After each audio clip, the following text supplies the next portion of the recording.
Hi guys, I'd like to give you a little tip about, or particularly for first time investors, if you want to use the equity in your property to buy another property, to buy an investment property, that's fine. Now there are basically two ways you can do this.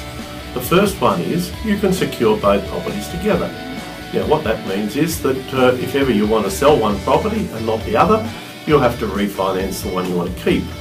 A better way, if you have sufficient equity, is to set both properties up as what we call a standalone property, which means each one has its own loan, each one is independent of the other.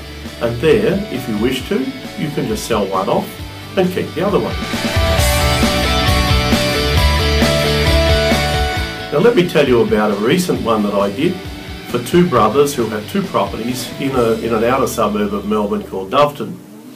What we did with that, we refinanced both of the Doveton properties to 80% of their value, and we used the equity to buy a third property in a small country area.